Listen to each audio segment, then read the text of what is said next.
There is a trophy that weighs less than 11 pounds. It stands just over 14 inches tall. It is made of 18-karat gold, and it is the most desired object in the history of human sport. The FIFA World Cup trophy. Every 4 years, 32 nations go to war for it. Some win it, some come close, and some, no matter how talented, no matter how prepared, no matter how desperately they want it, never get there. Not because they weren't good enough, but because something else seems to be working against them. Something that has no logical explanation. Something that repeats itself with an almost supernatural consistency. Something that football historians, analysts, and fans around the world have come to call the curse. Today we are looking at 8 national teams. 8 countries with the talent, the history, and the hunger to win the World Cup.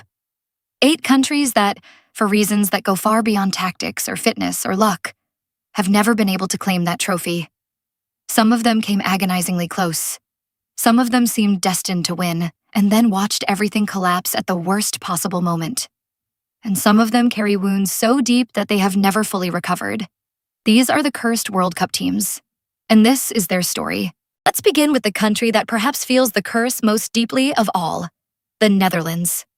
In 1974, the Dutch arrived at the World Cup playing a style of football that the world had never seen before. Total football. Every player could play every position. They pressed, they rotated, they suffocated opponents with an intelligence that seemed decades ahead of its time. They were, by almost universal consensus, the best team in the tournament. They reached the final, and then they lost to West Germany, on home soil, in front of a nation that had already started celebrating. They came back in 1978. Different squad, same brilliance, same result. Lost the final again, this time to Argentina, on Argentine soil, in circumstances that remain controversial to this day. 3 more decades passed. In 2010, the Netherlands reached their 3rd World Cup final. A new generation, new hunger, same curse. They lost to Spain in extra time.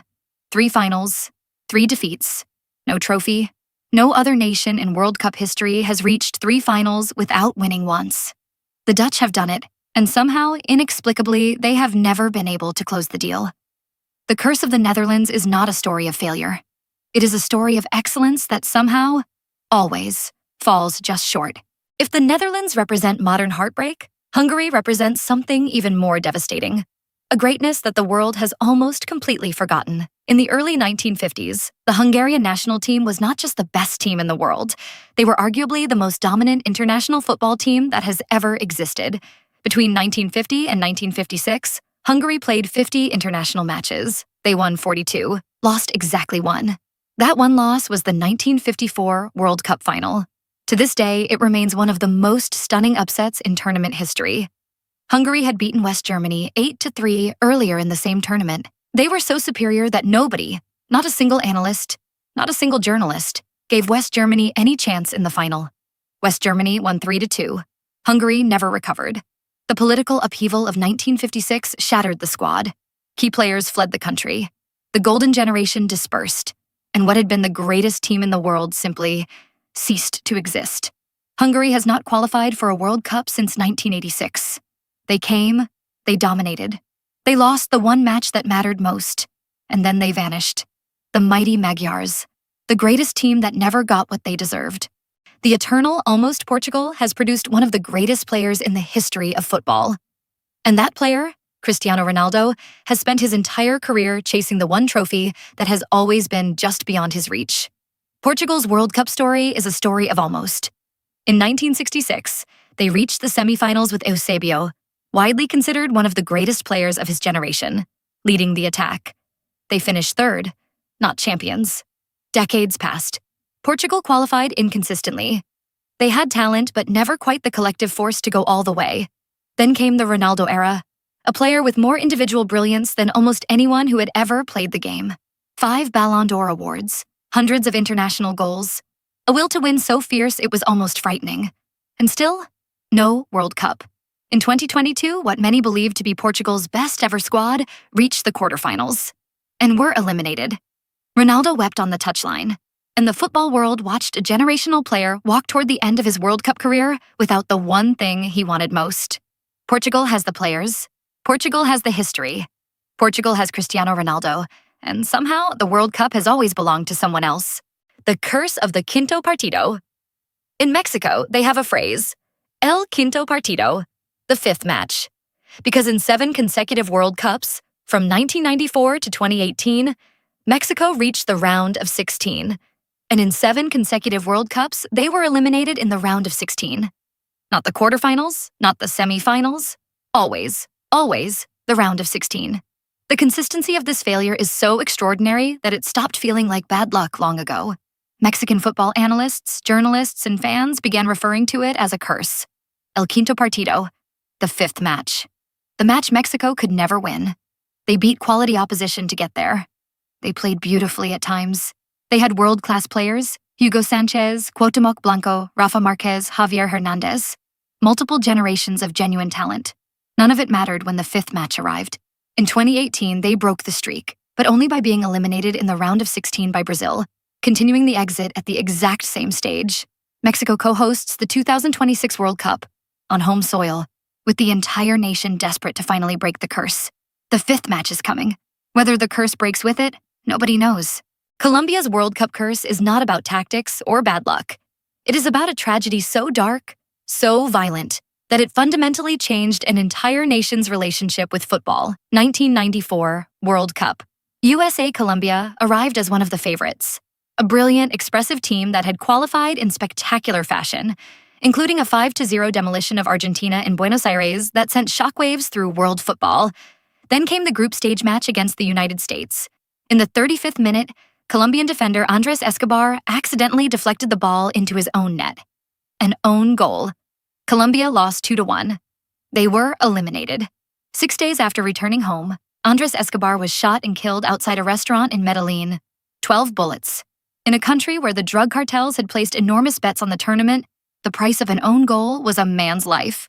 Colombian football never fully recovered from that moment. The violence, the fear, the grief. It cast a shadow over the sport that lasted for years. They returned to the World Cup in 2014 with James Rodriguez lighting up the tournament, reaching the quarterfinals before losing to Brazil. But the ghost of 1994 never fully left. Some curses come from supernatural forces. Colombia's curse came from the darkest corners of human nature. No African nation has ever won the World Cup. Of all the stories on this list, this is perhaps the most collective, the most continent-wide in its weight. And within that broader African story, Senegal represents perhaps the greatest individual heartbreak. In 2002, Senegal arrived at the World Cup as massive underdogs. And then they did something extraordinary. They beat France, the defending world champions, in the opening match. They reached the quarterfinals. They played beautiful, fearless, dynamic football that captured the imagination of the entire world. And then they went out. On a golden goal in extra time against Turkey. They had come further than any African team ever had at that point. And they had done it playing football that felt like a statement, that Africa belonged at the very highest level. 20 years later, in 2022, Senegal returned with what many considered their greatest ever squad, led by Sadio Mane, one of the best players in the world. A genuine chance. Mane was injured before the tournament. Senegal were eliminated in the round of 16. Africa is still waiting. Senegal is still waiting. The curse of the continent, still unbroken. Czechoslovakia's World Cup curse is unlike any other on this list, because their curse didn't just prevent them from winning, it erased them entirely. Czechoslovakia reached the World Cup final twice. In 1934, they lost to Italy in extra time. In 1962, they lost to Brazil, the team of Pelé, one of the greatest sides ever assembled. 2 finals, 2 defeats, and then the country itself ceased to exist. In 1993, Czechoslovakia peacefully dissolved into 2 separate nations, the Czech Republic and Slovakia. The national football team that had twice come within 90 minutes of World Cup glory simply disappeared, split into 2 smaller nations, neither of which has come anywhere near matching what Czechoslovakia achieved. The Czech Republic has had moments of quality, reaching the Euro semifinals, producing world-class players like Pavel Nedved and Petr Cech. But the World Cup has remained out of reach. Slovakia has qualified twice and been eliminated in the group stage both times. Between them, they cannot even recreate what Czechoslovakia once was.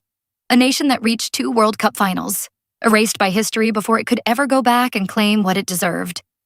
The most complete curse on this list. Not just a team that couldn't win, a team that no longer exists.